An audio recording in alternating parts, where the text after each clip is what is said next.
करोड़ों सालों से इस धरती पर जिंदगी ने कई रूप लिए हैं। कुछ आए, कुछ फले फूले और फिर गायब हो गए।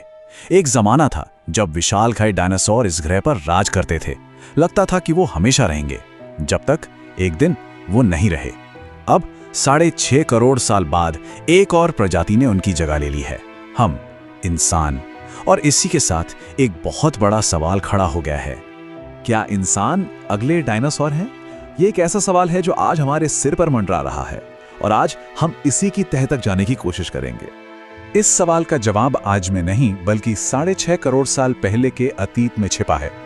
तो चलिए थोड़ा समय में पीछे चलते हैं। तो हमारा पहला पड़ाव है विलुप्ति की गूंज। यहां हम उन घटनाओं को देखेंगे जब इस धरती ने अपनी लगभग सारी जिंदगी को खो दिया था। सोचिए जरा, पृथ्वी के इतिहास में अब तक 5 बार ऐसा हो चुका है जब जिंदगी लगभग खत्म होने की कगार पर आ गई थी। कभी महाविनाश, कभी हिमयुग, तो कभी एक उल्कापिंड का हमला। हर बार इन घटनाओं ने धरती का नक्शा ही बदल दिया और जिंदगी को एक नई शुरुआत करने पर मजबूर कर दिया।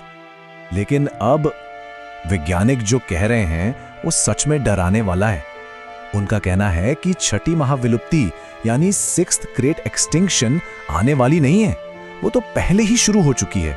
और पता है इस बार अलग क्या है? इस बार अपराधी कोई उल्कापिंड या ज्वालामुखी नहीं, बल्कि हम खुद हैं।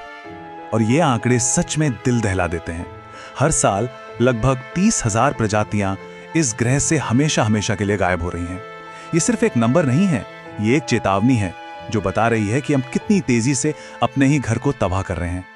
अब आते हैं अगले हिस्से पर, मानवीय विरोधाभास। ये एक अजीब पहेली है।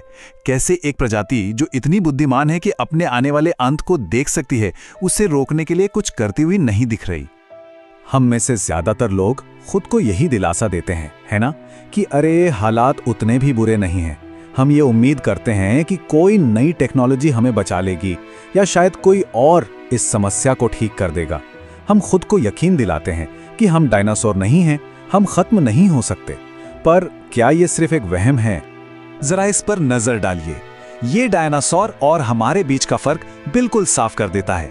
उनकी तबाही का कारण एक उल्कापिंड था, हमारे संकट की वजह हम खुद हैं। उन्हें पता ही नहीं था कि क्या होने वाला है, जबकि हमें सब कुछ पता है। उनका भाग्य एक हादसा था, हमारा भाग्य एक चुनाव है। वैज्ञानिक समुदाय की तरफ से जो चेतावनी आ रही है वो बहुत सीधी और साफ है। जलवायु परिवर्तन कोई थ्योरी नहीं है, ये एक उल्टी गिनती है, एक काउंटडाउन जो लगातार चल रहा है। और ये सिर्फ कहने की बातें नहीं है, इसके पीछे का डेटा और भी डरावना है। हमारे ग्लेशियर्स जो धरती के दिल की धड़कन की तरह है, वो अनुमान से कहीं ज्यादा तेजी से पिघल रहे हैं। समुद्र के अंदर की रंगीन दुनिया, कोरल रीफ्स सदियों में नहीं बल्कि कुछ ही दशकों में खत्म हो रही हैं। और न जाने कितनी प्रजातियां तो ऐसी हैं जो हमारे जानने से पहले ही हमेशा के लिए गायब हो रही हैं। अब हम बात करेंगे उस मोड़ की जहां से शायद वापसी मुमकिन न हो। एक ऐसा पॉइंट जहां प्रकृति अब सिर्फ चेतावनी नहीं देगी बल्कि जवाब देना शुरू कर देगी। और प्रकृति का जवाब हमें चारों तरफ दिखाई भी दे रहा है ना?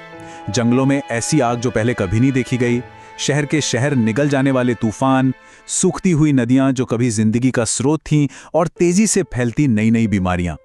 ये सब इस बात का सबूत है कि संतुलन बिगड़ चुका है। और यहीं पर वो सबसे कड़वी सच्चाई सामने आती है जिसे मानना सबसे मुश्किल है। आज इंसानियत के लिए सबसे बड़ा खतरा कोई बाहरी ताकत नहीं बल्कि खुद इंसानियत ही है। एक बात समझनी बहुत जरूरी है, विलुप्ति यानी एक्सटिंक्शन कोई एक दिन में होने वाली घटना नहीं है। ये एक धीमी प्रक्रिया है, लाखों छोटे छोटे गलत फैसलों का नतीजा जो धीरे धीरे हमें एक ऐसी खामोशी की तरफ ले जाते हैं जहां से कोई वापसी नहीं होती। लेकिन क्या सब कुछ खत्म हो गया है? नहीं, अब हम बात करेंगे उम्मीद की, उन रास्तों की जो आज भी हमारे लिए खुले हैं। इस लड़ाई का इनाम कोई दौलत या ताकत नहीं है बल्कि वो सबसे कीमती चीज है जो है हमारा अस्तित्व। सोचिए, इतिहास में पहली बार ऐसा हो रहा है कि कोई प्रजाति न सिर्फ अपने ऊपर आने वाले खतरे को जानती है बल्कि उसके पास खुद को बचाने के लिए जरूरी ज्ञान और साधन भी हैं। तो वापसी का रास्ता क्या है? यह मुश्किल है पर नामुमकिन बिल्कुल नहीं। इसकी शुरुआत हमारे रोज के छोटे छोटे कदमों से होती है। कम गाड़ियां चलाना, कम बर्बादी करना, सोच समझकर चीजें खरीदना और सबसे जरूरी सरकारों और बड़ी कंपनियों से जवाबदेही की मांग करना। एक बात हमें हमेशा याद रखनी चाहिए, ये जो ग्रह है, ये पृथ्वी, ये हमारे बिना भी ठीक हो जाएगी। ये लड़ाई पृथ्वी को बचाने की उतनी नहीं है जितनी ये खुद इंसानियत के भविष्य को बचाने की है। ये संकट हमारे लिए एक वेकअप कॉल भी है और एक मौका भी। ये छठी महाविलुप्ति हमारी कहानी का अंत नहीं, बल्कि हमारा सबसे बड़ा बदलाव भी बन सकती है। एक ऐसा बदलाव जो हमें एक ज्यादा समझदार और जागरूक प्रजाति बनाए। और आखिर में बस एक बात, डायनासोर के पास कोई विकल्प नहीं था, हमारे पास है। हमारा भविष्य पहले से लिखा हुआ नहीं है, ये उन फैसलों पर टिका है जो हम सब आज अभी इसी पल लेते हैं।